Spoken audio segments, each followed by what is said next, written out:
Good evening. So let's begin today's session. We'll start presenting.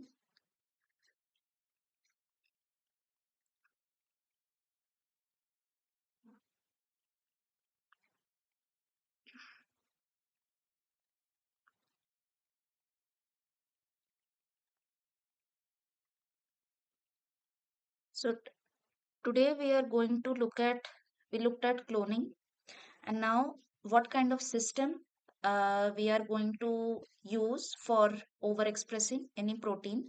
That will be what is covered in today's session mostly.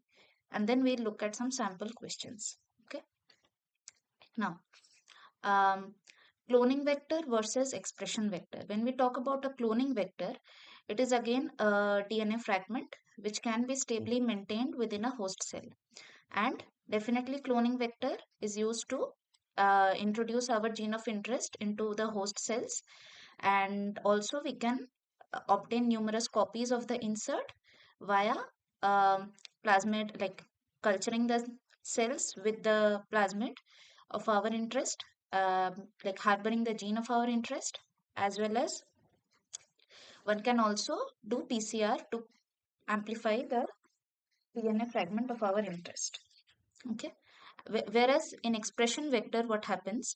It is again a plasmid, which is used to introduce a specific gene into a target cell, and then we actually design it in such a way we actually insert our gene of interest under a specific promoter region, which can help in amplify the amount of product that the gene of our interest expresses. Okay, mostly a protein or an RNA, whatever we need. Usually, predominantly, it's done for protein overexpression. Okay, and then also in cloning vector, one has to have the host cell where the plasmid DNA with our gene of interest is being introduced. That particular cloning vector should be having, uh, like usually there are different kinds of strains of cells, like uh, many of you might have heard about it, DH5 alpha strain of cells, like it is a strain of E. coli cells, which are competent cells where we introduce our recombinant DNA. Now, that is used for cloning as well as maintaining the cloned plasmids. Okay. So, what it actually has is it has deletion of recombinase enzyme. Okay. The deletion of the gene encoding for recombinase, which prevents recombination of the DNA, so that our gene of interest that has been inserted in the plasmid, that is well maintained. And then for expression vector, what happens is specifically for protein overexpression, there's BL21D3 cells, and there are many other like omega, rosetta, those cells are there having different kinds of properties. And so in expression vector, what usually happens is because we want to, like, the gene of interest is recombinantly introduced into the plasmid. The plasmid has been introduced into the host cell. Now, what we are mainly interested in is the product that the gene encodes, the protein that the gene encodes. So that protein is overexpressed under specific promoter, and like when an inducer is given, then the gene is overexpressed, and our protein, we get large amounts of our protein of interest, okay, from the cells that are cultured. So basically what we need is, because we need to overexpress and get as many amounts of protein of our interest, so what happens is the cells, the host cells, in this case, the expression vector that is there inside the cells, that shouldn't have any kind of that is deleted of protease expression, so that our protein of interest is intact, okay, after overexpression. So in case of cloning vector, it is used to obtain numerous copies of the inserted DNA fragment, and the expression vector is used to obtain the gene product of the inserted DNA segment, either a protein or an RNA, what I was talking about earlier. Now, cloning vectors can be plasmids, cosmids, phages, BSCs, YSCs, like bacterial artificial chromosomes, yeast artificial chromosomes, like that. And expression vectors are basically plasmids. Okay. Now, a cloning vector should have an origin of replication, unique restriction sites, and a selectable marker. And expression vector should have enhancers, promoter region, because it needs to express the gene, right? The gene needs to be expressed either in the form of like RNA, or the RNA further has to be transcribed to form protein. Okay, whatever we are interested in the product of the gene that it encodes. So it should be having a promoter region, a termination codon, a transcription initiation sequence, translation initiation sequence in case we want the product, in addition to the typical features of a cloning vector. Definitely it should have all these that the cloning vector has, but addition to the all these features, these are like necessary features, it should have all these, okay, as well, the expression vector. Now this is the basic central dogma of the cells, right? There's reverse transcription as well, like not only from DNA to RNA, RNA to DNA as well. So what happens here is choices of host and vectors. Host cells can be a prokaryote or bacterial cell, yeast cell, mammalian cells, or plant cells. And the transforming agent that needs to be introduced, the recombinant DNA, is the plasmid. Okay. Now, what is the criteria to select an expression system? So the first thing is quantity of the desired protein. Now, if the protein that we want to overexpress in the cell is in small amount, so any host expression system can be suitable for the purpose. But when we need a large quantity of the protein, so that's when we need an overexpression system, okay, host system. Suppose this particular protein of interest can be overexpressed in E. coli cells, yeast cells, or any kind of baculoviral expression system. Uh, we have to see what kind of protein we are interested in and what kind of modifications do we want in our protein of interest. So accordingly, we have to have it. We have to express the particular protein in the suitable host cell, because suppose we want to specifically look at some post-translational modifications on a protein. Okay, on an eukaryotic protein which is expressed in mammals. Now, if we are interested in looking at the post-translational modifications and we are overexpressing that particular protein in E. coli cells, mostly bacterial or E. coli cells are used to overexpress proteins.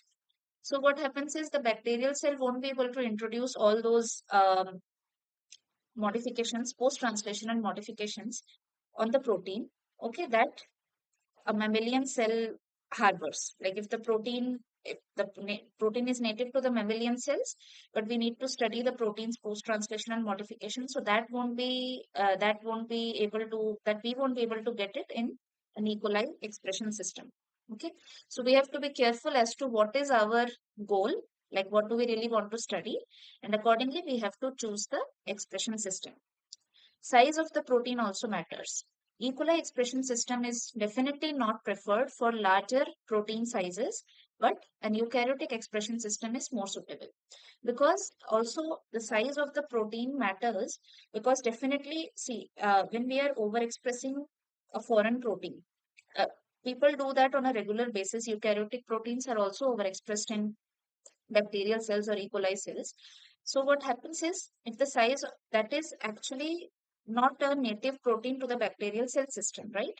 So it actually adds a pressure to the system. So it can, many proteins can also prove to be really toxic to the E. coli cells, because it's a foreign protein. It's not its native protein also.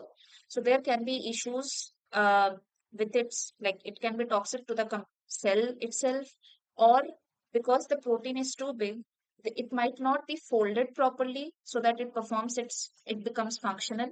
Okay, because the size of the protein is too big and the cell system is not really suitable for the protein to fold properly. Okay. Then there should be compatibility between the source organism and the expression system. A close distance between the source organism and expression system is usually preferred, because then the chances of the protein getting overexpressed is higher. Okay. And also many times what happens, so when we looked at uh, plasmid isolation, or in general when we looked at centrifugation, taking out the macromolecules out of the cells, so what we did, we used to centrifuge it, and there used to be a and uh, cell pellet and a supernatant. So many proteins, what we need is, some of the proteins can go inside the cell pellet, okay, insoluble fraction, and many proteins can come into the soluble supernatant. The protein molecules which are coming in the soluble supernatant, that is what we can harbor. Okay. That is what we can further process, like through downstream processing, we can purify the protein. But the proteins which are going inside the cell pellet, so we have to again, like it's going into the soluble fraction. Okay. So those we have to be, it's a little tricky, so that's why we have to make sure that there is compatibility between the source organism and the expression system. If it's toxic, or there's like especially the organism and the expression system are far apart, then what happens is, uh, usually the protein is not expressed in the supernatant or soluble form, and it goes into the insoluble fraction. Okay. And then downstream application, what is exactly your target question? What is the goal that you want to address? That's when a suitable host vector system has to be taken. If the protein production is for generate, this is an example, that if the protein production is for generating antibodies, any expression system may suit well for this purpose. Now, if the protein is required for activity, like a functionality or for ELISA, then a compatible expression system is preferred. Definitely, because that's what I was talking about earlier also. If I want to look at a functional protein, mammalian protein, and I am overexpressing it inside bacterial cells, the protein might be toxic to the cell. Okay. Or the protein, if it's too large and we want a functional form, it might not fold properly. Also, the bacterial cells don't have that much capability to let the bigger size, bigger mammalian protein to really fold into a functional form. Because protein folding, I hope, like most of you might know that protein has to fold in a proper way so as to get a structure and perform its function. Otherwise, the primary sequence is not really, the structure actually helps it in forming it, performing its function. Okay. Now, when we talk about the E. coli expression system, typical components that are there in an E. coli expression vector, one is promoter, which is which is an upstream sequence to the gene and provides docking site where RNA polymerase can come and bind, right? Then there's ribosome binding site as well. This is for the transcription machinery where RNA has to be transcribed from the DNA sequence. This is the sequence of our interest that has been inserted into the plasmid. Then there's ribosome binding site, which is required when we want to translate, or uh, the mRNA or RNA that has been formed out of the gene of our interest, encoded by the gene, will encode the protein. Okay. So the ribosomes are the machineries, protein factories. So that has to also bind first and then read the mRNA and, you know, incorporate corresponding amino acids, okay, to form a protein chain. Ribosome binding site including Shine-Dalgarno sequence. So Shine-Dalgarno sequence is something specific to prokaryotes or bacterial cells, which is actually a purine-rich sequence upstream of the start codon. Start codon is mostly AUG in bacterial cells. Okay, so upstream of that, few nucleotides upstream of the start codon is the Shine-Dalgarno sequence, which helps in the binding of ribosomes. Okay, and then the ribosomes, you know, you might be knowing that it then incorporates different kind, like the initiator tRNA, and then slowly, one by one, the tRNA, amino cell tRNAs are brought in, and amino acids are joined one after the other. Then there should be a termination site because it has to terminate the synthesis of the RNA. And also many times when we are talking about an expression system, there should be an affinity tag. Now that, so protein has been overexpressed in the host cells. So in this case, E. coli cells we are talking about. So protein is overexpressed in E. coli cells. Now that protein has to be taken out of the cells.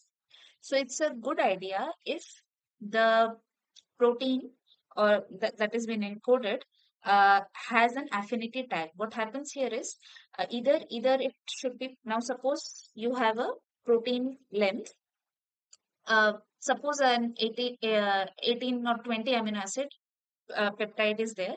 Now, either at the N terminal part, you should have an affinity tag, or at the C terminal part, you should have an affinity tag. It's desirable to have an affinity tag so that, so what will this do is that particular tag will help in purifying the protein by the affinity tag has, very high affinity for a particular kind of matrix. Okay, suppose affinity tag is mm, making the protein, y- you know, more uh, attracted towards a particular type of matrix.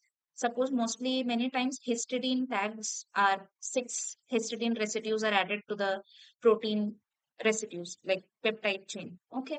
So what happens there is these histidine residues can bind to uh, nickel ions. Okay. Nickel ions which are attached to a particular matrix. So while purifying the proteins, what happens there is only these proteins which have the histidine residues are attached to the matrix and rest of the proteins can flow out. Okay. So basically what we are gaining finally is only the protein of our interest having the affinity tag attached to the matrix. So all of this, how to purify proteins with an affinity tag, we will look at a lot more detail in later tutorial sessions. Okay. Now, when we talk about a promoter region, this sequence, this is the start site and there's the starter box. Okay. The sequence at -10, this is the region, and -35, this region, are crucial to facilitate RNA polymerase and which in turn determines the strength of the promoter.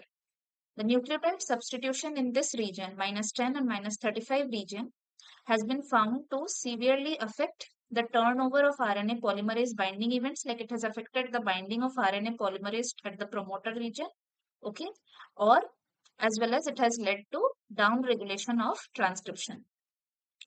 So a number of promoters are designed for overexpression of proteins in E. coli using a strong or a weak promoter to suit the overexpression strategy. Now, IPTG is an analog of lactose. Okay. So mostly, very commonly, this is IPTG is used for protein overexpression. What happens here is it is a synthetic analog of lactose and it induces the lac operon. Now, lac promoter is very widely used to construct different expression plasmid. Now, what happens is this lac promoter and downstream to the lac promoter, your gene of interest is there. Now, if lac promoter, if the RNA binds at the RNA polymerase binds at the lac promoter region, it also encodes for the complete, it also induces the expression of the gene of our interest, and then that particular gene of interest encodes for the final product, which is the protein that we want to harvest out of the cells. Okay. So what it needs is the lac promoter. So there are multiple plasmids like PUC, PGM plasmids, which already harbor this lac promoter region. There can be TRP lac promoter, which is also called as TAC promoter, which is a hybrid promoter where the -10 region that we saw earlier from lac UV5 promoter is fused with -35 region of TRP promoter, which gives a much stronger induction. Then there's TRP lag promoter is similar to TAC promoter. This TRC promoter is also similar to this promoter, but the distance separating -10 and -35 regions of the promoter is different. Okay, so these are different kinds of plasmid that have been really designed for different kinds of experimental goals or purposes. Okay. Then there's bacteriophage lambda promoter as well. Now this promoter keeps tight control over the protein production. It is regulated by the presence of a repressor, which is this particular CLTS 857, to either repress the transcription or let it upregulate the transcription. This repressor is temperature sensitive and degraded at high temperature, and consequently in a temperature dependent fashion it represses the transcription at low temperature but not at high temperature. Okay, so this promoter is useful in cases where the protein is toxic in nature. So the protein won't be overexpressed every time. Only when it's at low temperature, the cells are exposed to low temperatures, the cells harboring this particular promoter are exposed to low temperature, then only this can be transcribed. But at high temperatures, um, At low temperatures, this is transcribed. The repressor is transcribed, repressor is expressed, but at high temperatures, it is not, and hence the protein of our interest can be encoded at that time. Okay, condition specific. Then there's also T7 promoter, which similar to this bacteriophage lambda promoter. T7 RNA polymerase is used to design plasmids with tight control on protein production, same as bacteriophage lambda promoter. And these vectors contain most of the structural blocks from PBR322, and multiple cloning site is in front of the T7 promoter to drive the transcription of the insert. Okay. Hence, vector contains foreign gene in front of the T7 promoter for expression. Now, the host E. coli cells also need modification to suit the T7 promoter expression system. So, what happens is host E. coli cells are either transformed with a plasmid which carries the T7 RNA polymerase gene, or T7 RNA polymerase gene is integrated into the bacterial chromosome.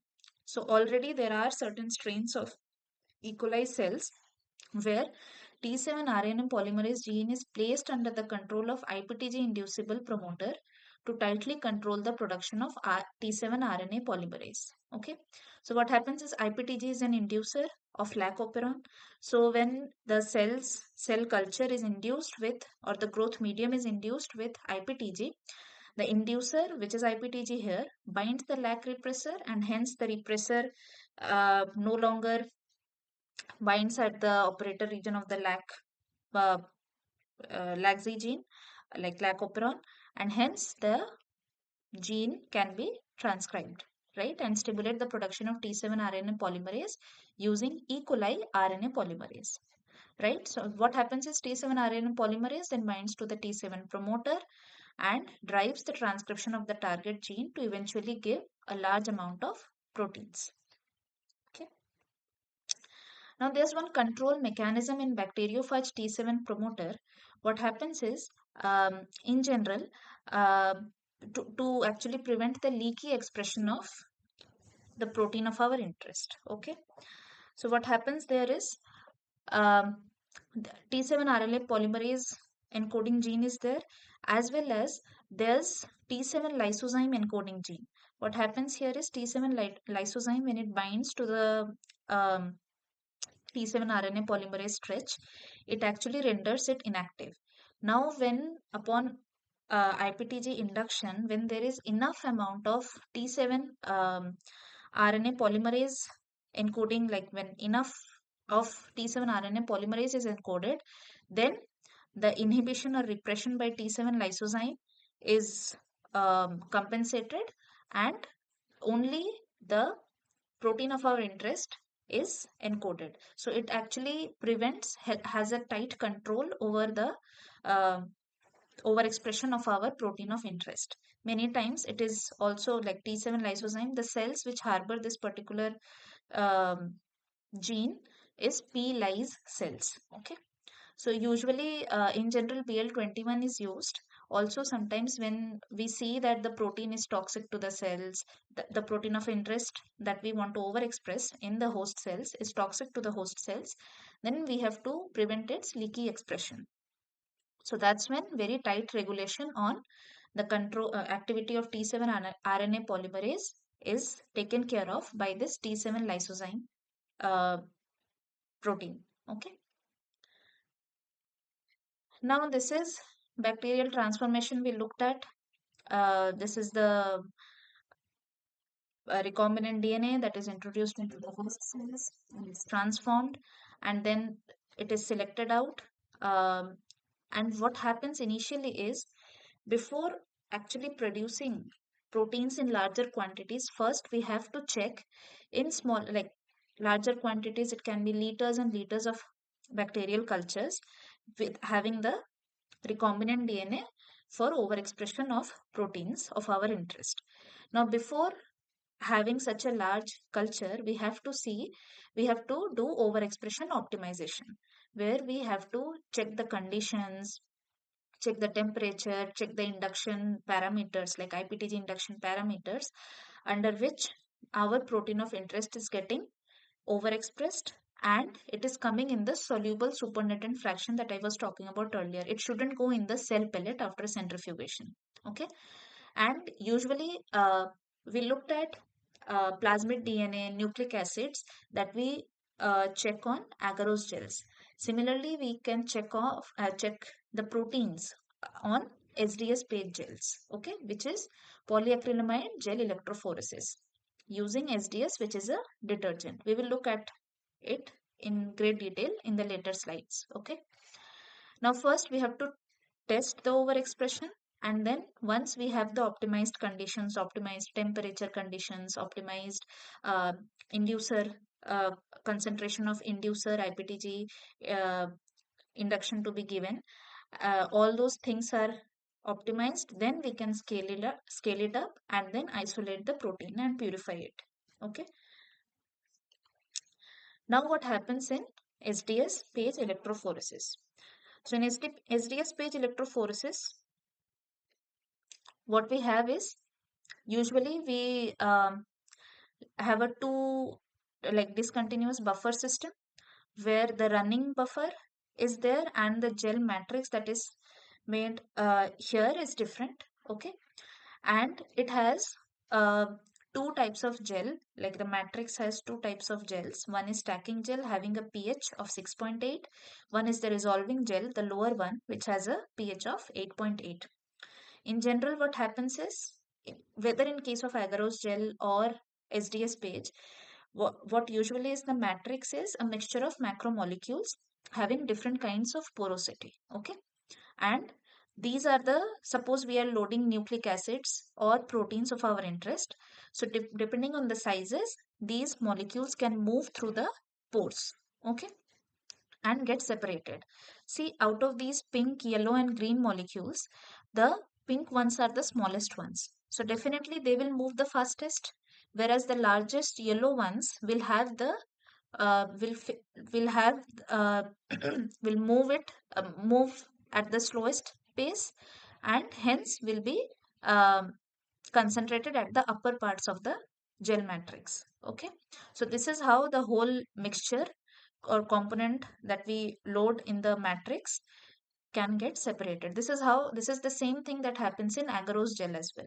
Okay, the porosity or the pores that are formed here are different based on what is the percentage of gels that we are making, and hence it gets separated. So in polyacrylamide gels, which is this case in page, it's more regulated. The porosity is more regulated and we can separate the mixture in a more regulated manner.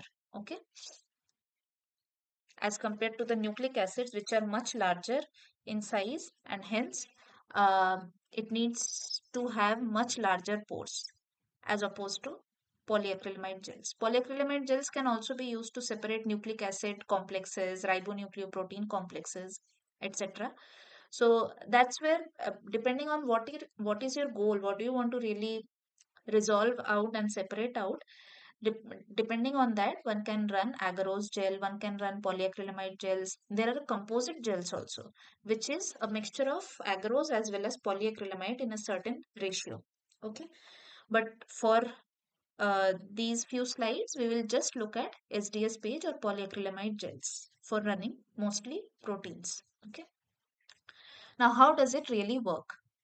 So SDS page separates proteins. It can also separate nucleic acids, but predominantly it's used to separate proteins according to their molecular weight based on their differential rates of migration through a sieving matrix, a gel, under the influence of an applied electric field. So this is the one sieving effect of the gel.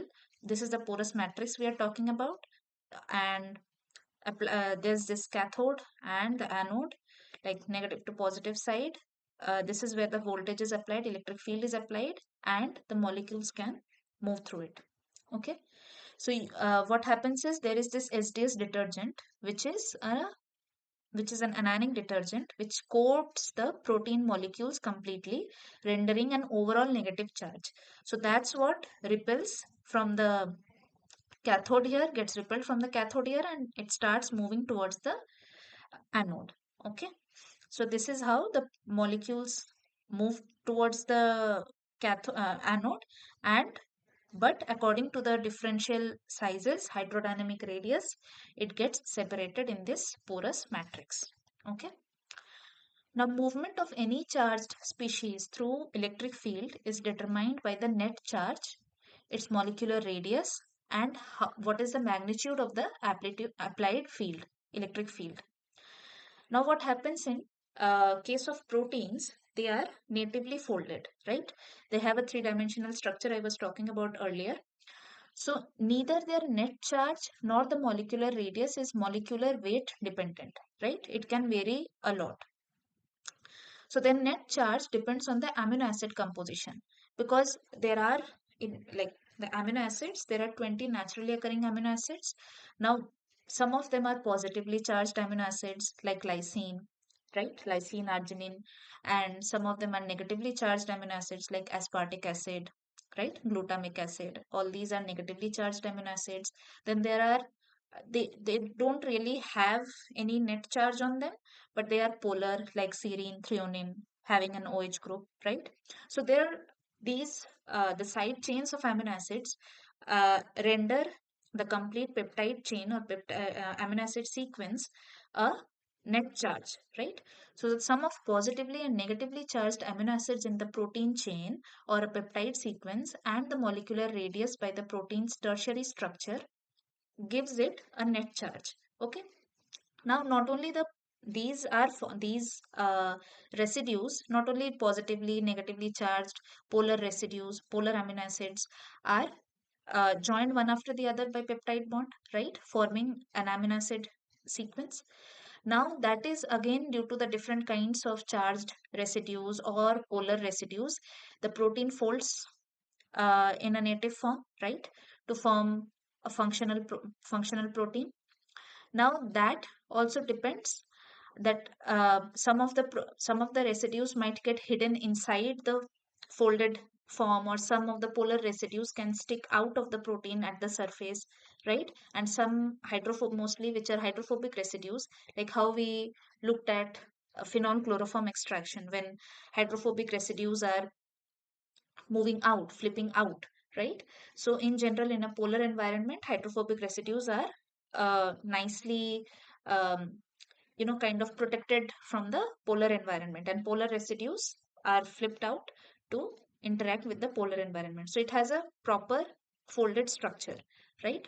Now, some of the charges are hidden away inside, and some of the charges are exposed outside. So that's what gives the complete overall charge on the folded 3D structure of the protein. Okay.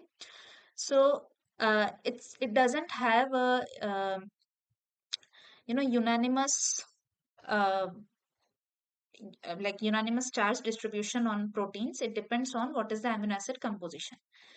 So it's very variable. The overall charge, overall amino acid composition, what structure has it taken up, right? Whether it's partially folded, completely folded, or unfolded, that also depends. So that's why uh, one uses SDS page, which renders the complete protein molecule a negative charge. Okay. Now, in native state, different proteins with the same molecular weight would migrate at different speeds in an electrical field depending on their charge and the 3D shape, right?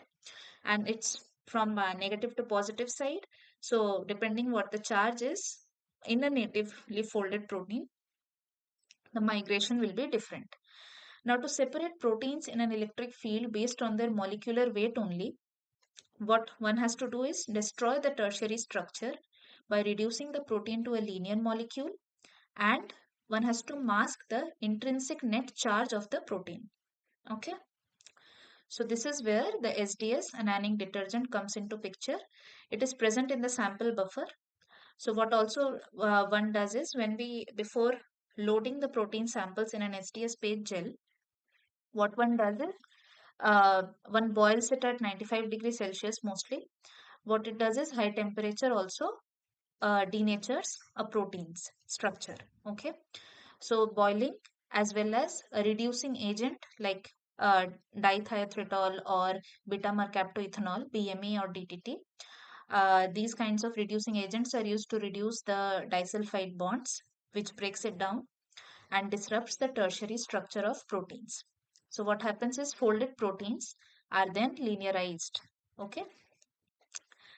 And also SDS coats the proteins with a uniform negative charge, thereby masking the intrinsic charges on the R groups on the amino acids. So it binds quite uniformly to linearized proteins because we have boiled it, we have denatured the protein's structure, we have used a reducing agent also. So all these are present in the sample dye, sample loading dye, okay, SDS loading dye. So SDS binds quite uniformly to linear proteins, which has been found to be approximately 1.4 gram of SDS binds to 1 gram of protein. So the charge of the protein is now approximately proportional to its molecular weight. Now after the SDS detergent has coated the protein molecule and we have boiled the sample as well. Now predominantly SDS protein's mobility is determined by its molecular radius, right? Now, SDS coated proteins have been shown to be linear molecules, 18 angstroms wide and with length proportional to their molecular weight. So, now the molecular radius or the movement of the SDS coated proteins will be according to their molecular weight. And it will definitely, because it's coated with a complete negative charge, so it will move towards uniformly towards the uh, anode, positively charged electrode. Okay. Now, we looked at two types of gel system. Okay, stacking gel, which so in general the gel looks like this. This is the resolving gel with a pH of 8.8. This is the stacking gel with pH 6.8. Now these indentations you see here are the wells. We call it as wells where we actually load the samples here. Okay, whatever samples we are prepared, whatever proteins we want to resolve and see, this is where we load our samples. Okay. Now this stacking gel, the one with pH 6.8, has low concentration of acrylamide. Low concentration acrylamide is the matrix forming agent. Okay, so when we talk about polyacrylamide, it's actually uh, acrylamide molecules and bisacrylamide, which is which forms the cross links and branches, thereby forming a complete porous matrix. Okay. Now, in this particular stacking gel, this region, it has low concentration of acrylamide where protein samples which are loaded in these wells do not separate here. Then this is the resolving gel, which is also called as running gel.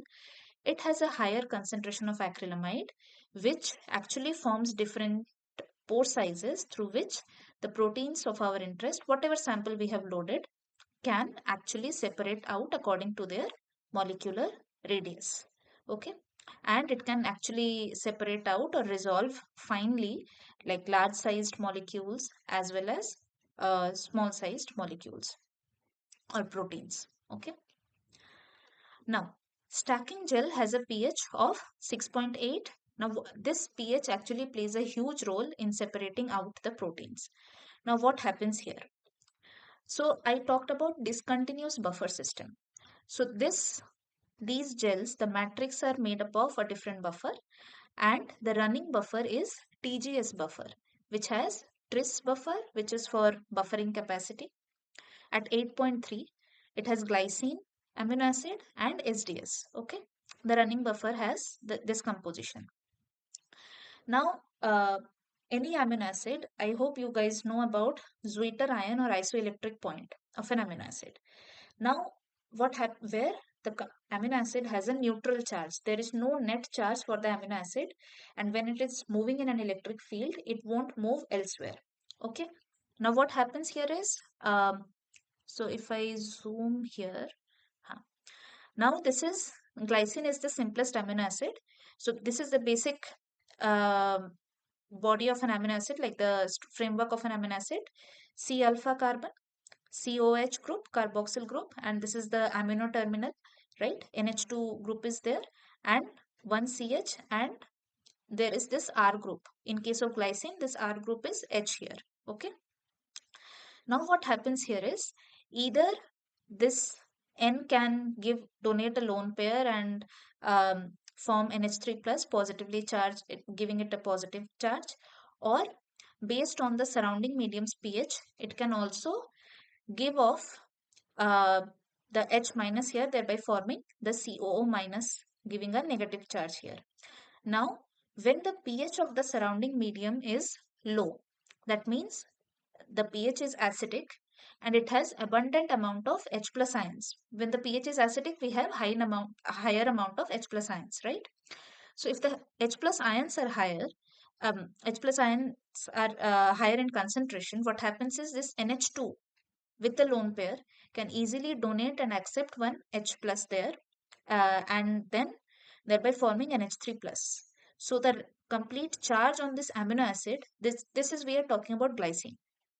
The complete charge on this amino acid now positive or plus 1. Okay. Now slowly when we increase the pH, now what happens is slowly when the pH is getting increased, that amount of H plus ions or the concentration of H plus ions is slowly decreasing. Now, uh, now this COH group has a higher tendency to donate because it's an acidic moiety. It has a higher density, higher preference for donating, giving off its H plus, thereby forming the CO minus group.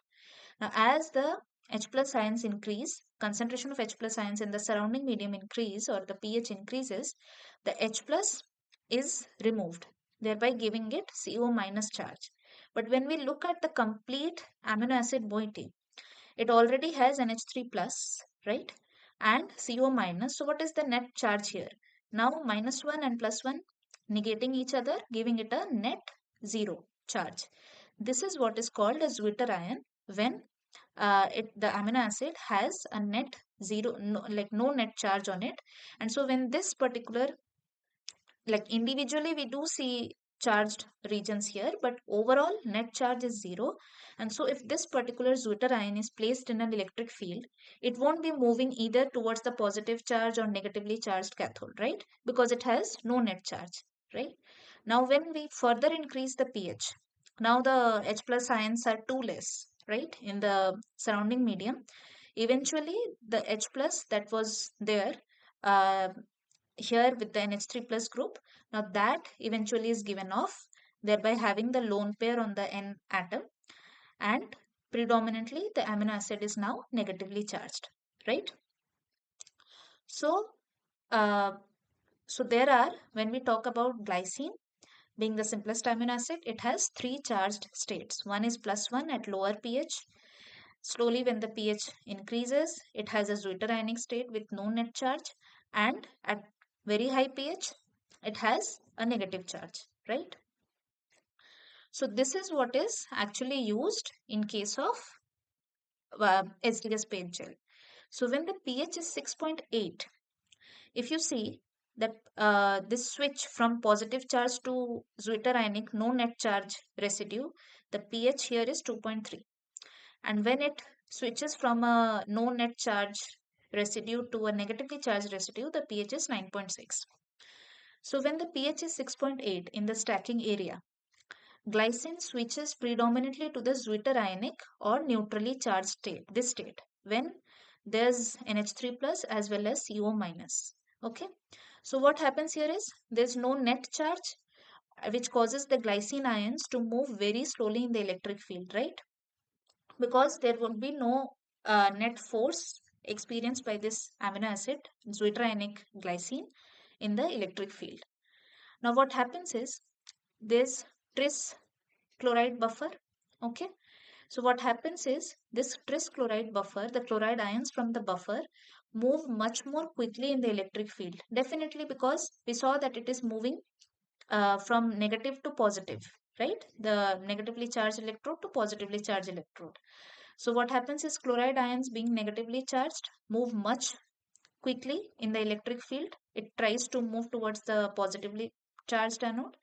So what happens is an ion front is formed where chloride ions are moving ahead of zwitterionic glycine amino acids. Okay. Now separation of chloride ions from the tris counter ion, which is now moving towards the anode. Okay. creates a narrow zone with a steep voltage gradient that pulls the glycine ions along behind it, resulting in two narrowly separated fronts of migrating ions, which is one highly mobile chloride ion front, which moves the fastest towards the positive charged electrode, and followed by a very slow zwitterionic or neutral glycine amino acid front. Okay. Now all the proteins in the gel sample have an whatever we have loaded here have an electrophoretic mobility that is intermediate between the extremely mobile chloride ion front, and the very slow glycine neutrally charged or glycine zwitterionic front. So these two fronts, in between these two layers, our protein of interest mostly is captured, and accordingly it moves slowly through the gel here. In this particular part, we are completely now we are talking about only the stacking part where the pH is 6.8, right?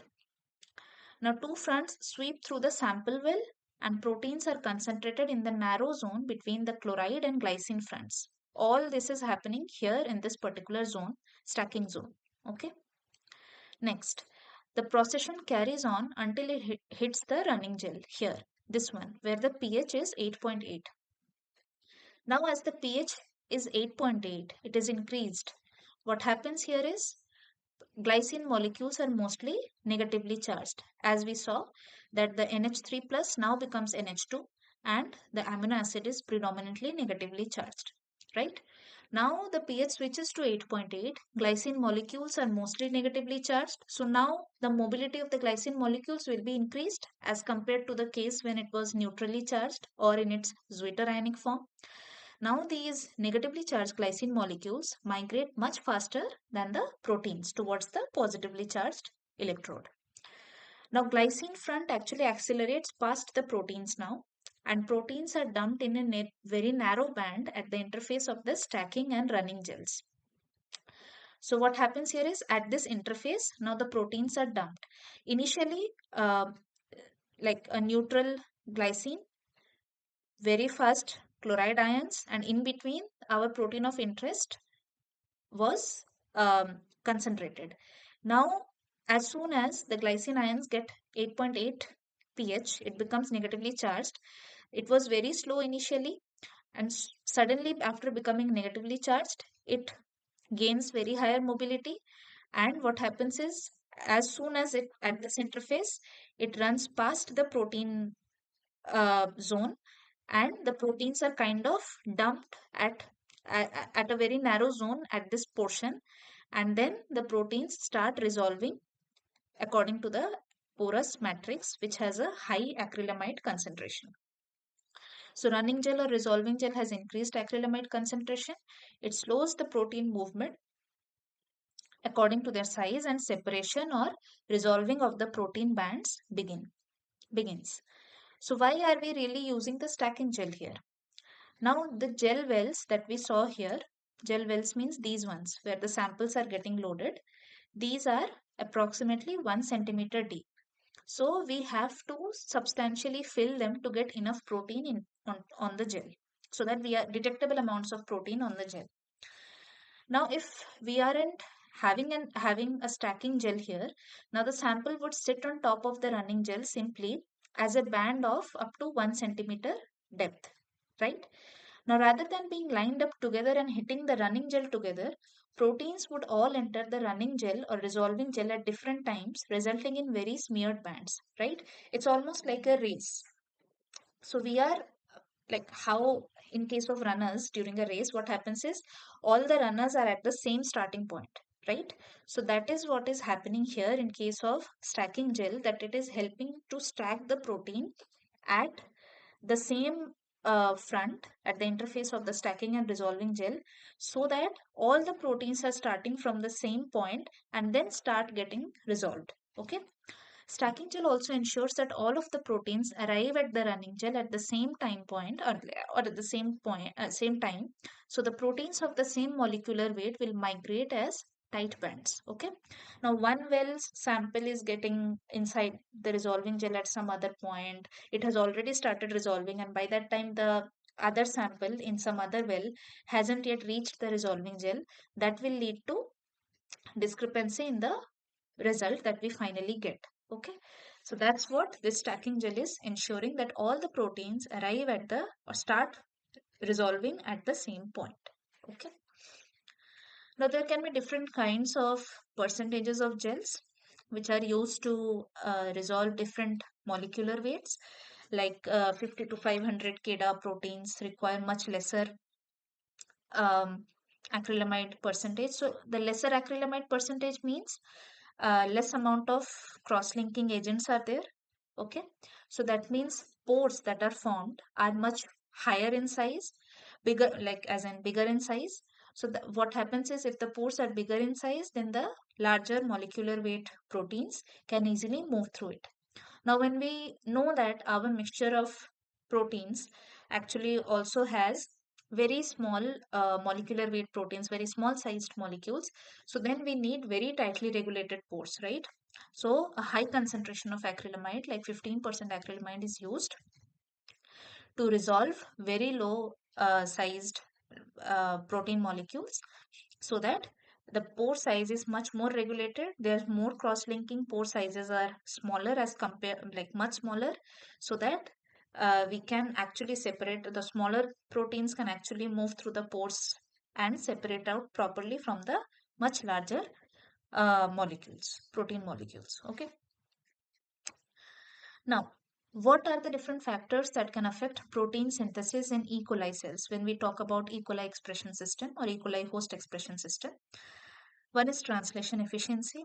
Now, translation efficiency is governed by the composition of the promoter, and we looked at the Shine-Dalgarno sequence, purine-rich sequence, which enables the binding of ribosome uh, protein production machinery. Ribosomes are ribonucleoprotein macromolecular machinery. Okay. Also, it has been found that the distance. So I talked about Shine-Dalgarno sequence having present in few nucleotides upstream of the start codon, right? Start codon AUG encodes for methionine amino acid, right? Now, it has also been found that the distance between the Shine-Dalgarno sequence and the start codon is also important for efficient translation start. And also, the region of the promoter sequence, or the 5' UTR, or the untranslated region, if it has a lot of secondary structures, because RNA structures can fold upon itself, what happens is it can also regulate the efficiency of the mRNA translation. Also, the growth conditions matter. What is the growth media that is used to culture these cells? That can also help in gene expression. Either the media components provide the raw material for the synthesis of amino acid, or provide amino acid for the synthesis of a protein. Okay, so all the growth conditions, what are the components of the growth media, that also helps in the overexpression of the protein of our interest in the host cells. Okay, now codon usage. Now, genetic codes are degenerate, we know that, and there are 61 codes available for which encodes for 20 amino acids. Now, an organism has a preference towards a set of genetic codes. Okay, so expressing these sequences require particular tRNA molecules to recognize that particular genetic code, right? The anticodon of the tRNA recognizes the particular genetic code, 3 nucleotide sequence, a codon. But if the host expression system has no tRNA, or very low levels of a particular tRNA, then the particular genetic, suppose a codon that is there in the sequence of our interest.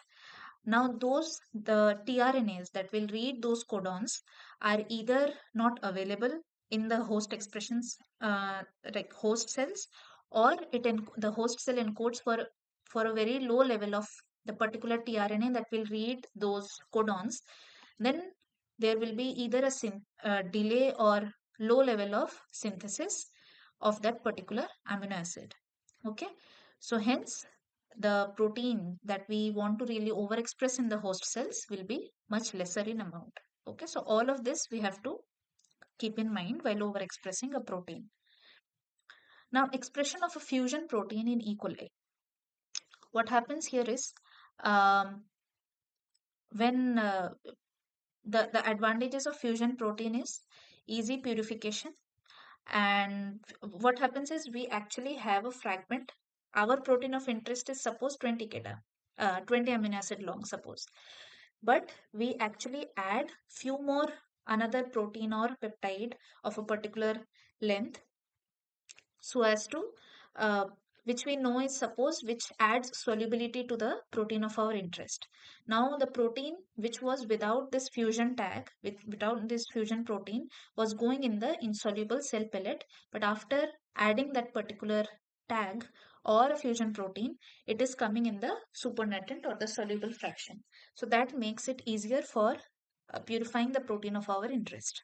Okay, so it actually is like it is used for easy purification. It can be easily purified out of the cells, and it helps. It can be targeted to the cellular compartment. A fusion protein can be targeted to different cellular compartments for different reasons, such as periplasm targeting sequence will allow the protein to accumulate in the periplasm, and then we can actually just isolate the periplasmic proteins from the periplasmic um, entity, periplasmic components. Okay. Half-life of a protein. In many cases, a fusion tag actually hides the potential protease sites on the foreign protein, or mainly the protein of our interest, and enhances its stability. Mainly, we are increasing the stability of the protein. If we know that the protein of our interest that is not very stable in the expression system that we have used in the host cells, what we can do is some kind of adding a tag onto it actually can also stabilize the protein more. Okay. uh, how? Because in general, what I talked about is protein folds upon itself, right? So it has this amino acid sequences, and similar to how we looked at restriction enzymes on a nucleic acid, it targets specific nucleotide sequences. Similarly, proteases are they target certain amino acid sequence and degrade proteins. Now, many times fusion tags can be used to actually hide the potential protease sites on the protein of our interest and enhance the stability of the protein. Okay. Again, what I was talking about earlier is sometimes tags uh, help in increasing the solubility of the protein. Okay. And hence the purification becomes easier. The proteins can be harvested in much greater amount. Okay. Now, the proteins in E. coli expression system can be expressed as a hybrid protein. That is what fusion tags are, where reading frame of two gene, one for the fusion tag and the other is for the protein of our interest or foreign gene, are in the same frame, in the same reading frame. And this tag, what I was talking about very earlier, is either it can be placed at the N terminus of the protein or at the C terminus of the protein of our interest. Okay. There can be different kinds of fusion tags, beta galactosidase fusion tag. The vectors are PUC, PGEM, PBLUE script, which can be used for blue-white screening. We talked about it at length in the earlier tutorial sessions. And affinity purification. Then there's MBP or maltose binding protein. The vector is PMAL, again, which is used for affinity purification. There's histidine tag I was talking about. It can also be used for affinity purification. There's GST tag and alkaline phosphatase uh, tag, as in it's a sequence of gene that will encode for this particular protein. Okay. Or directly the protein can also be added to the protein of our interest. Also, many times what happens is, now when we are purifying, so all these fusion tags we are adding so as to increase the amount of the um protein of our interest, and we can harvest it in good quantities. Now, when we are harvesting the protein in good quantities, what is actually happening is uh, the protein of our interest has the fusion tag attached to it. Many times, for downstream purposes, like how what we do in our laboratory, like we look at protein structures of protein complexes. Now, these fusion tags can actually introduce artifacts in the structure, right? It can also um, it can also interfere with the proper folding of the protein to form its complex, and it can also hinder the interactions that are taking place in the native case without the fusion tag. Fusion tag is artificially introduced, right? Now, what happens is, so after the purification, this fusion tag has to be removed. So what people do is, many times there is the fusion tag and then your protein of interest. But people do introduce some kind of amino acid sequence here, where which are targets for protease cleavage, and then this fusion tag is removed and you get finally your protein of interest. Okay, this is what is written here. A protein is expressed as a fusion protein with an N terminus or a C terminus tag to easily purify the protein. But after purification, the tag needs to be removed for downstream applications such as vaccine or protein crystallographic or structural studies, basically. So all this is taken care of by introducing a protein cleavage site between the fusion tag and the protein of interest. Okay. Now, expression of a fusion protein in E. coli. So this is what I was talking about. This is the histidine tag, okay, and this is your protein of interest. So a protease, thrombin is a protease which will cleave protein at this particular site. Now this particular site is introduced in between the histidine tag and the protein of your interest, and when finally this protein is purified as a complete protein with the fusion tag as well as the cleavage site, and then this purified protein is exposed to protease, then it cleaves at this particular part. The tag is completely removed and you only get your protein of interest without any artifact of that might be introduced by these fusion tags. The fusion tag here is polyhistidine, 6x histidine. Okay. Now, yeast can also be used as an expression system. It is the simplest unicellular eukaryote available for protein production. Again, it is easy to manipulate. Production cost is also very low as compared to other eukaryotic expression systems. Uh, it also has a large amount of genetic, molecular, and cell biology aspect. Like mostly this system as a model organism has been studied very widely and very much in detail.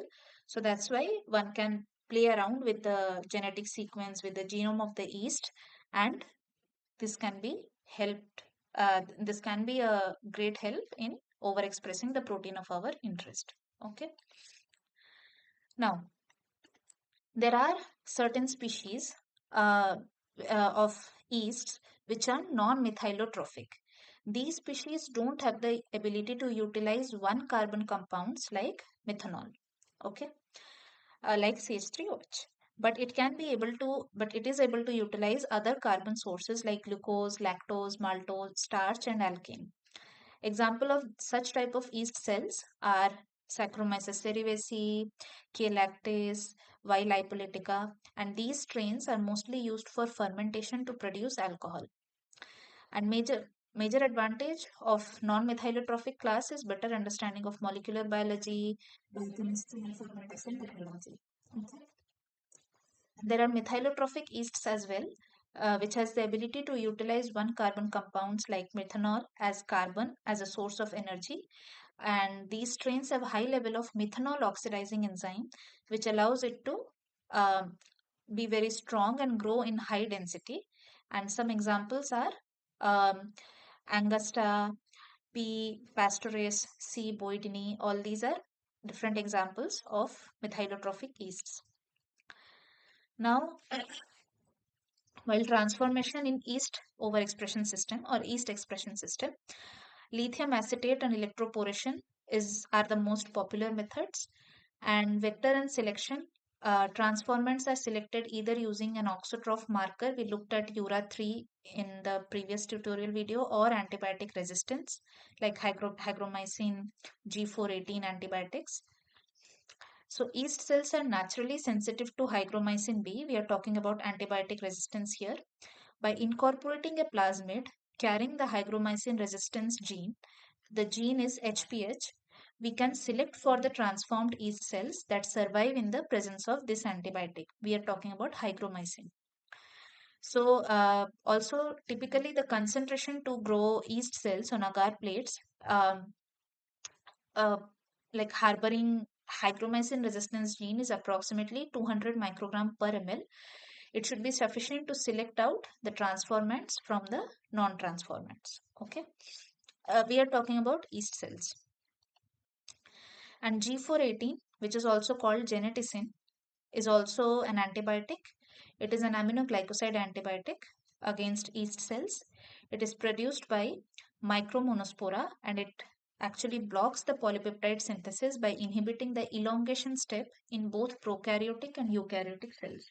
Elongation step is the translation elongation step that is being talked about when tRNAs are coming at the A site with its amino acid, corresponding amino acid to the amino acid corresponding to the codon, and it is getting added to form a polypeptide chain. Now, yeast as an expression system, it requires, similar to the E. coli expression system, it requires promoters, a constitutive promoter, which belongs to the housekeeping gene, and as a result, the expression is non-inducible. Okay, the protein production starts with the growth of the yeast, and as a result, it is proportional to the cell mass. Then there's constitutive promoter, which it's always doesn't need to be induced. It's always getting, it is always on and getting induced. And um, there's inducible promoter as well, which need an inducer has to be added for the promoter to um, start transcribing the genes. So this P pastöris expresses two different alcohol oxidases, AOX1 and AOX2, and another strain expresses methanol oxidase. Now the promoters for these two oxidases, alcohol oxidases AOX1 and AOX2, AOX1 and this methanol oxidase MOX are present on yeast vector, and it has been used to drive the expression of a foreign protein. Now, the protein production is controlled by a balance of repression and induction, how we saw in case of P lyse cells, also in case of T7 promoter system using T7 lysozyme. So, presence of other carbon source. This is we are talking about yeast expression system. So, the presence of other carbon source like glucose represses the transcription of AOX1 gene, which is an alcohol oxidase, which encodes for alcohol oxidase. But in the presence of trace amount of methanol, it induces AOX1 promoter mediated protein production.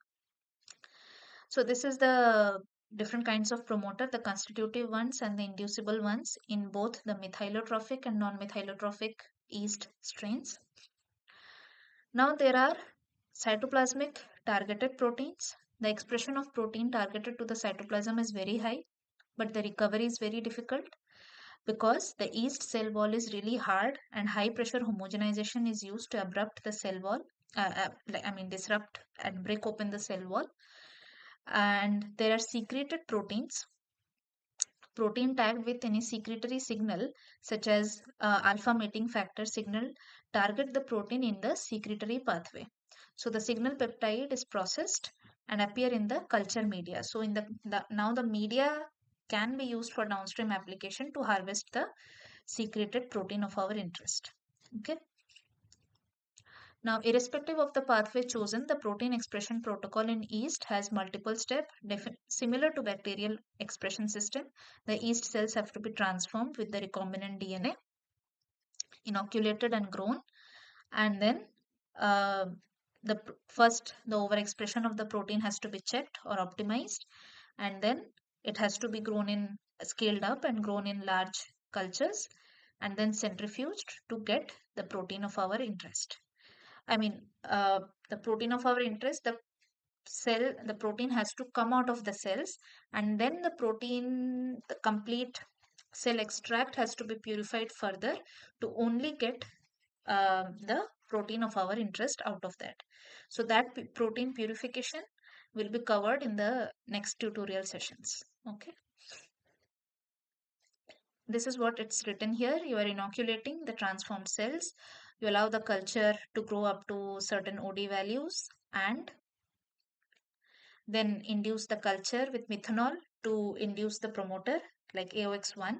And then finally, after optimum growth conditions, after giving the cells optimum growth conditions, like it has millions of cells in the culture, we have to harvest the cells and then analyze the expression on SDS page. Now we looked at yeast expression system. Insect cell lines can also be used as an expression system. It has, suppose when we talk about this particular cell line, foreign DNA into the foreign DNA has to be cloned in the or has to be introduced in the insect cell line. There's SF9 cell line as an example. So it has three distinct structural units: a polyhedrine promoter region and an upstream sequence from the virus genome. Okay, a cloning site for foreign DNA, this one, and a polyhedrine termination site and downstream region of virus genome. Okay, the upstream and downstream sequences from the virus genome, these ones, helps in homologous recombination. The foreign DNA is cloned in the cloning site and the recombinant transfer vector can be propagated in E. coli cells. So how one can generate a recombinant baculovirus? Baculoviral expression system is also there. So insect cell lines are first transfected with baculovirus to produce transformed insect cells. Then it is transfected with a transfer vector containing the foreign DNA or the DNA of our interest and allowed to grow. Now, in one or two divisions, a double crossover event occurs, mainly recombination occurs between the viral genome and the transfer vector with the help of flanking viral genome sequences. And as a result, the viral genome loses the polyhedrine gene and receives the DNA stretch here. Okay, receives the DNA stretch from the transfer vector containing the polyhedrine promoter, this one here, and the foreign DNA, the cloned gene of our interest, and a termination signal. Okay, and another way is the baculoviral genome is engineered to introduce two unique restriction sites. This is the one. When modified viral genome is treated with the restriction enzymes BSU361, and then it is like how we were looking at introducing DNA of our interest in normal plasmids, normal vectors. This is how similarly a modified viral genome is treated with restriction enzyme and transfected into the insect cell.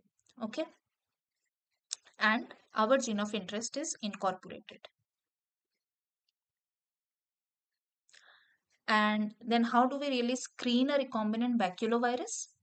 We do the plaque assay here. So how are we really doing it? So we have the recombinant baculovirus inside the insect cell line. I was talking about SF9. So first the cell line is cultured, then it is diluted. How we looked at the previous tutorial sessions, that in order to count the number of colonies, to get a countable number of colonies, we need to dilute the culture to a certain up to a certain by a certain factor, dilution factor, so that we get countable number of colonies. Okay, now this is what is called serial dilution in the same media in which the insect cells are being cultured. Now a serial dilution of baculoviral stock is made in the serum containing media, and each dilution is plated on a suitable medium. Okay, and then the viral diluted suspension is removed and we detect the presence of plaque. Now there are three methods to detect the plaque. Either you overlay an agarose matrix and allow it to harden and then incubate the plate at the same temperature so that the plaques can form and this can be visualized. Now if the recombinant virus actually has a LAGZ gene, then the plaque can also be identified by beta galactosidase substrate XGAL that we looked at during blue-white screening. Okay, so beta galactosidase will actually act on this chromogenic substrate, which is XGAL, and it will form an insoluble blue-colored product. The ones which are able to take in the recombinant DNA will form the LAGZ gene containing recombinant DNA can actually act upon XCal product, and otherwise there's a stain which is trypan blue So the plaque containing cells will take up this particular trypan blue dye and appear blue, whereas the other cells will remain colorless. And how can we really use like overexpress protein in a baculoviral expression system? Same way, you are transfecting, you are letting the like cells amplify, and then these SF9 cells are cultured in a dish and allowed the cells to adhere to the dish, and you add the viral stock or viral titer and incubate it at a particular temperature for a period of time, for an optimum period of time, and then you harvest the cells. Now if the protein is secreted, what happens is, we looked at proteins that are targeted inside the cytoplasm or which are secreted out into the media. Now if the protein is secreted, then we transfer the culture supernatant to a new tube and determine the protein concentration using different kinds of assays. One is Bradford assay, where it gives a blue color colorimetric assay. Depending on the concentration of the protein, the intensity of the color changes. Okay. Now, if the protein is a cytosolic protein, which is not secreted out of the cells, so we don't have it in the culture media, we will have it inside the cells only. So that's when we need to break the cells open so as to get the protein out of the cells, and then uh, treat it and purify it and check it on SDS page. Now, similar to all other expression systems, protein production in mammalian cell system can be achieved with either a vector present as extra chromosomal DNA, or the sequence is integrated into the genome through homologous recombination to establish the permanent cell line. The expression from transient or permanent cell lines can be from a constituted or constitutive promoter, which is constantly getting expressed, or an inducible promoter. Now, irrespective of the expression mode in mammalian system, the different basic steps are to produce or to get an overexpressed protein. First, we have to clone the foreign gene in the mammalian expression vector. It's similar to how we were looking at yeast expression system and bacterial expression system. Then it has to be transfected into a cell line with the recombinant product, recombinant construct. Then definitely have to screen out and select the transfected cells, how we were looking for transformed cells. Similarly, here in the mammalian scenario, we talk about transfection. And then the transfected cells are cultured similar to the transformed cells, which are actually cultured, and then plasmids are isolated. Similarly, here in case of protein overexpression, we have to culture the transfected cells and get the protein out of the cells here. Okay. When we talk about transient expression, when the gene of our interest encoding the protein is not really integrated into the genome of the host cell. So in transient expression, the expression is very high, but for a short time period. The cells transfected with DNA express protein until 72 hours post transfection. So the transient expression system is used to screen cDNA library, isolation of a particular cDNA clone, expressing surface antigens, and to test the applicability of the recombinant construct, which is going to be used for permanent expression. Okay. Otherwise, it can be directly integrated into the genome of the host cell. Okay. This is taken from the lecture slides only. Multiple steps to acquire a transiently expressed protein system in this particular cell line. First, we have to clone the foreign gene or the gene of our interest in the suitable mammalian expression vector. Then, one more thing is transfection efficiency, how we were looking at transformation efficiency in case of bacterial cells. The supercoiled circular DNA, which is having a more compact structure, can be introduced more easily through the pores of the cell, can be taken up more easily by the cells, right? By the host cells, rather than the nicked one or open circular forms, those ones which have a greater or larger hydrodynamic radius. So transfection efficiency is maximum, or we can also say transformation efficiency is also maximum in case of bacterial overexpression system for a supercoiled circular DNA. And then the DNA, recombinant DNA, can be purified to prepare high quality supercoiled DNA.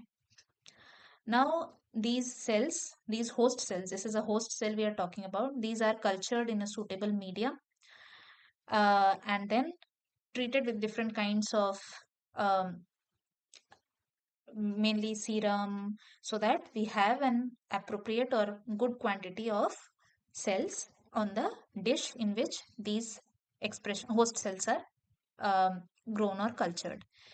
And then the cells are transfected. We are talking about mammalian cell system.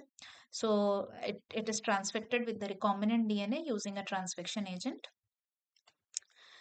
Now, if the expressing cell surface, or if the protein is expressed on a cell surface, or it is an intracellular protein, the transfected cells which have taken up the recombinant DNA are allowed to express the protein for a suitable amount of time, and then the presence of proteins on the cell surface or in the cell lysate can be detected either by activity assay or by Western blotting. Western blotting uses antibodies specific to the protein of our interest. So, what happens is, if the protein is getting overexpressed in the cells, then the antibodies against that protein will bind to that protein and give a signal which we can use to detect that okay, our protein is present inside the host cells. But same thing, like if the expressed protein is getting secreted, then we actually take the culture media and harvest it and purify the protein from there, and then detect the presence of the protein either by colorimetric assays like Bradford assay or BCA assay, or by Western blotting, what I talked about, the antibodies binding to the protein of our interest and giving a detectable signal. Now, when we all this was about transient expression. Now, when we talk about permanent expression, same thing. You have to clone the foreign DNA in an appropriate expression vector to get the recombinant DNA. Transfection efficiency is maximum for a supercoiled circular DNA. You have to grow the cells. You have to transfect the cells. Select the transfected cells, and uh, first you can definitely you have to check the expression of the protein of our interest using a small aliquot, and then integration of the gene into the genome can be checked by performing a southern blotting. Southern blotting is for detecting DNA. Western blotting is for detecting proteins. Okay, and northern blotting is for detecting RNA. Okay, there are probes designed specific to the protein of our interest, uh, or probes as in antibodies for Western blotting, uh, radioactive probe for or auto radio label probe for against the DNA of our interest that will bind to the specific DNA of our interest. It is southern blotting. Northern blotting is for detecting RNA using radio labeled probes, and nowadays it's eastern blotting is also has come into picture, which is basically an extended version of Western blotting. What happens is post-translational modifications on the proteins are detected using antibodies specific to uh, the modifications, okay, which will only bind to the specific modified regions, right? So again, it is a modified form of Western blotting. You have to have the protein first, and then definitely you can check for the modifications present on the protein. Now, let's look at some of the questions. So, which of the following is the start codon? The start codon is AUG. Predominantly, it's AUG, especially in bacterial cells, AUG.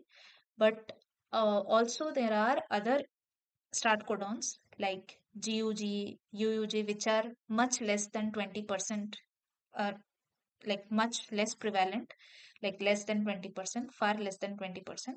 So predominantly it's AUG, which codes for methionine amino acid. Okay. The Shine-Delgado sequence, which we have been talking about, is the docking site for ribosomes for protein production. Okay.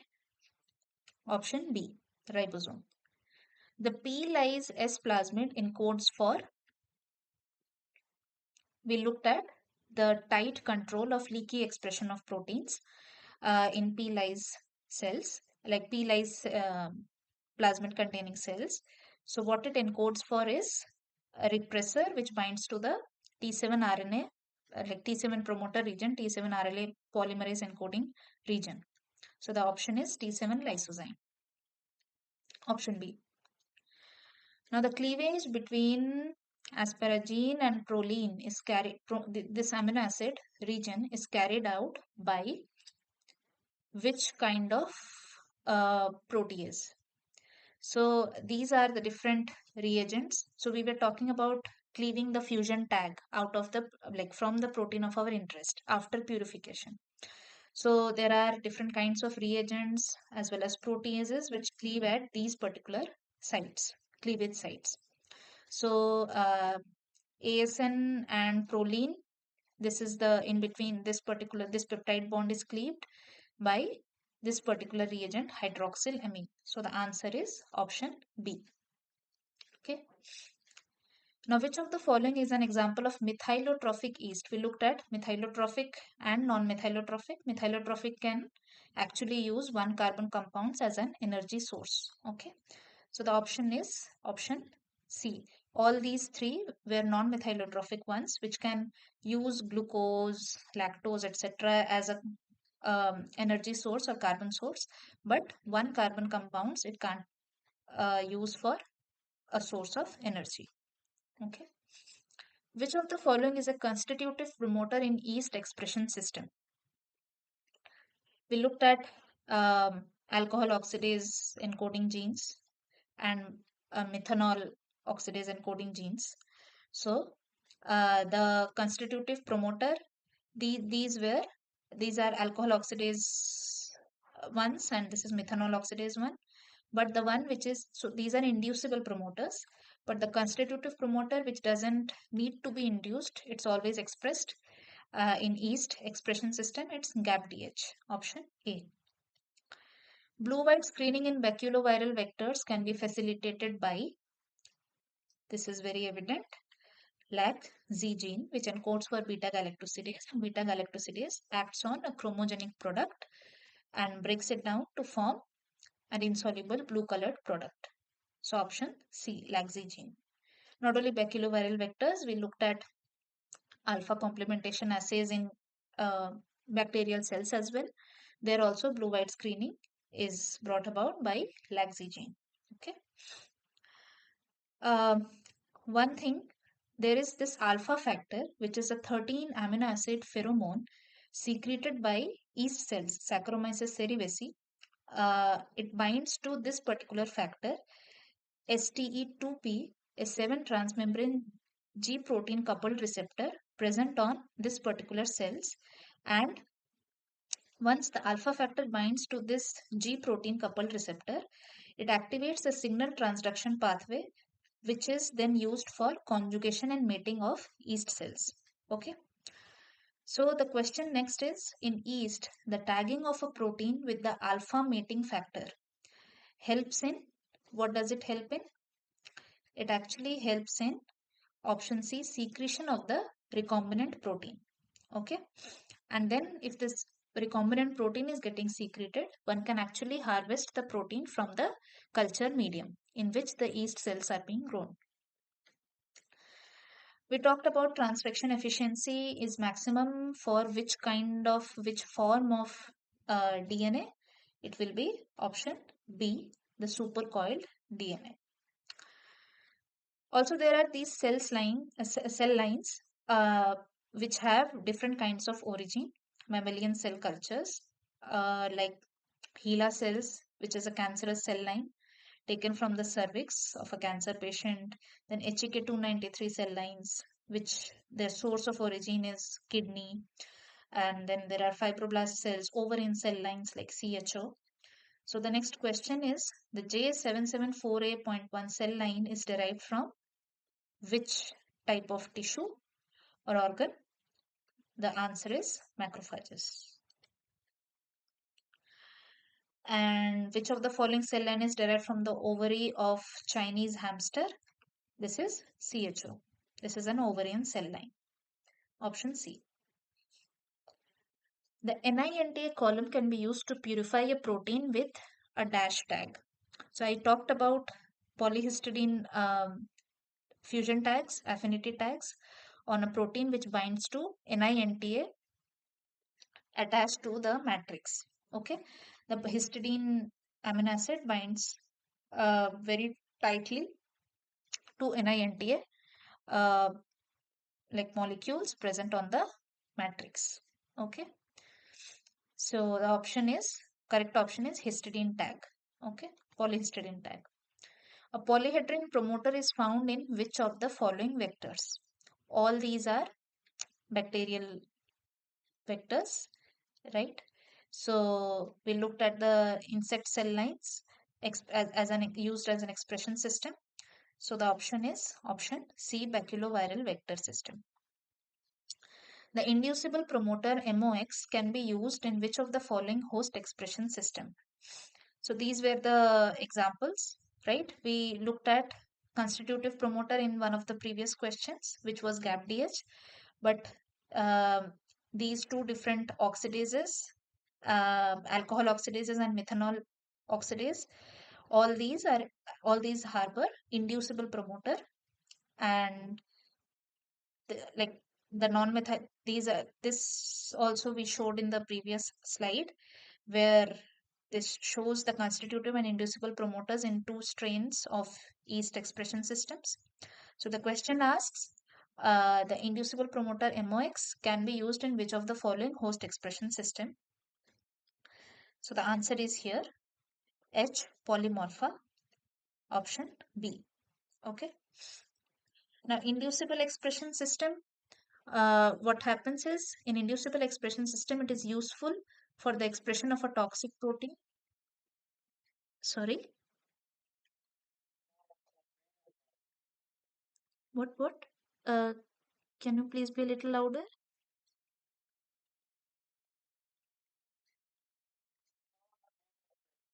Oh, I will show the previous slide. Okay, okay. This one.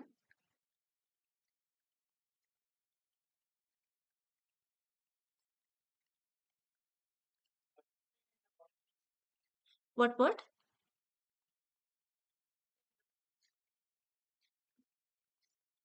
Uh, this one or the next one? This one. Okay, okay, okay. Yes, yes. Yes, yes. So this is where, oh, sorry, I will just, huh. Okay, okay, okay. No problem. So should I move ahead? Ninth question you want? Okay. Ninth. Yes, this is the ninth question here. Like transfection efficiency is maximum for which type? Okay, okay, okay. Fine. So I will move ahead. Like one last question only. So in inducible expression system, what happens is uh, there is another inducible system, the tetracycline controlled inducible system, where there are 7 tandemly arranged tet operator region, this one here, are placed upstream to this CMV promoter. Okay. And there is this transcriptional activator TTA gene. And in another case, what happens? The target gene is replaced with the TTA gene. In this area, the target gene means the gene of our interest is placed in this particular area.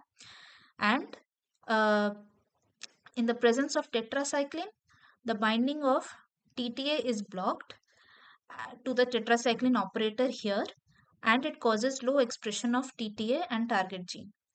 Now what happens is, in the absence of tetracycline, low level of TTA, this one, binds to the operator here and drives the enhanced expression of TTA, which in turn stimulates further amplification of initial signal. Now transcription activator produced in the absence of tetracycline eventually stimulates the expression of the target gene. This is another expression of inducible expression system.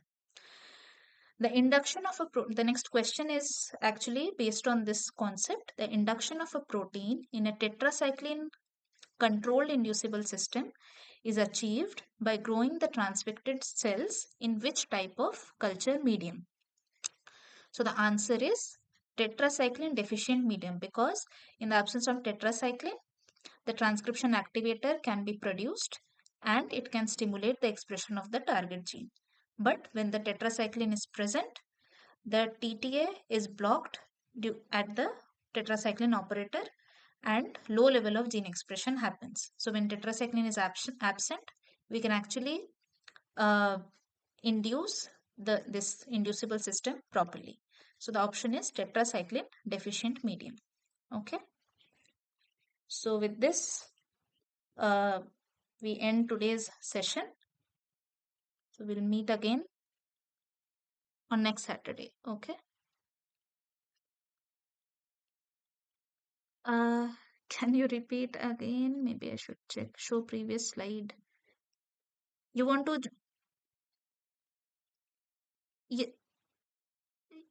Can you repeat again, because you're not audible properly?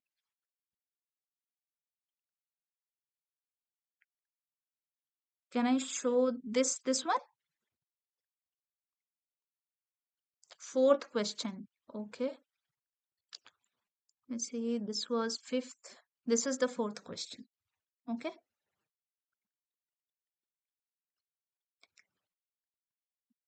Okay. Okay. No problem.